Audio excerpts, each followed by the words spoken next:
ಹಂಸತೋಡಿಕ ಕಲ್ಪಮೊದಲಿ ಹರ್ಷమంతయు ఆత్మ నిలిపి పంచబాణుని మరచి పొమ్మ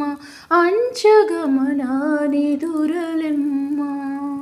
వ్రతములన్నీయు మూట కలిపి మధురనాదుని భజన సలిపి వ్రతమునంతయు చతుర్విధముల ఫలితముంది అశ్వరూపులైనను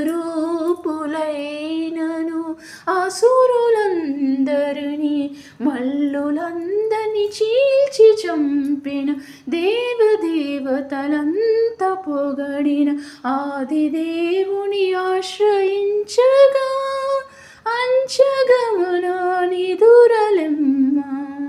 కోడి కూసెను తెలవారెను పాడి పశువులు వేటకెళ్ళెను.